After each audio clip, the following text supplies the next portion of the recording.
There is one thing I want to mention. There's some very good physiology that can perhaps support the actual running effort part.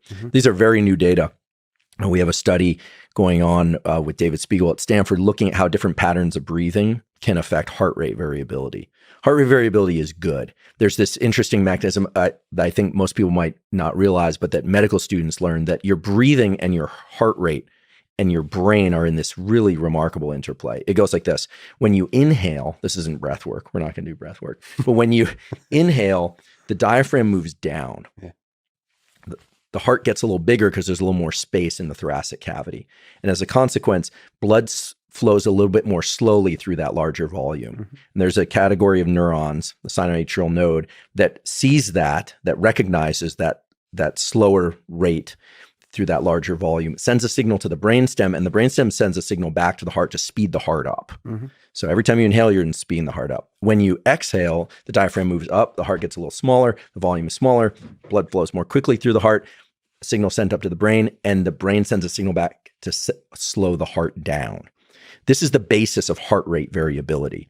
So at any point, if you feel like your heart is racing and you feel like you're working too hard per unit of effort, focus on making your exhales longer or more intense than your inhales.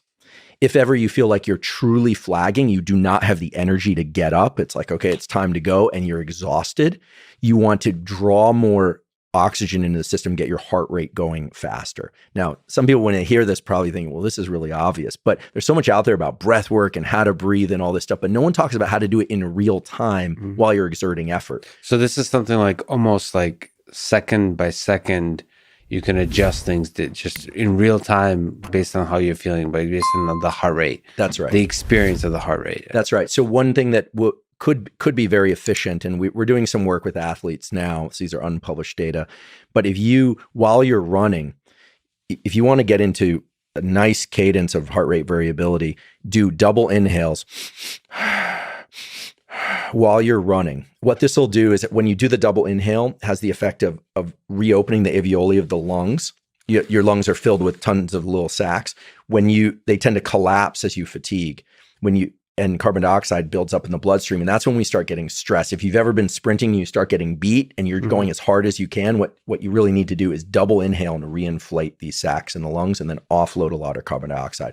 So when you're at a steady cadence and you're feeling good, double inhale, exhale is a terrific way to breathe while you're in ongoing effort.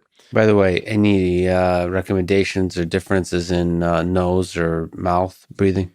So nasal breathing, there's a lot of excitement now, obviously, about nasal breathing because of James Nestor's book, Breath. There was also, if people are going to know about that book, I do feel like, out of respect for my colleagues, there was a book by Sandra Kahn and Paul Ehrlich at Stanford, both professors at Stanford, with a foreword by Jared Diamond and Robert Sapolsky. So nice. Some heavy hitters in this book.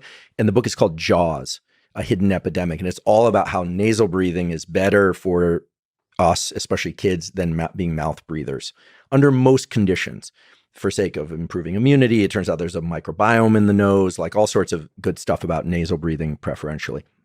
But when we exercise, you can do pure nasal breathing, but the problem is once you get up to kind of third and fourth and fifth gear effort, you can't nasal breathe and be at maximum capacity unless you've been training it for a very long time. So I would say double inhale through the nose, offload through the mouth. So double inhale, exhale while you're in steady effort.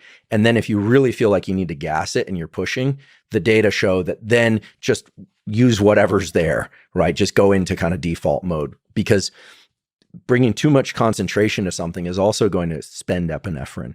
The goal is to get into that, I don't like the word, but the flow state where you're not thinking too much, you're just in exertion.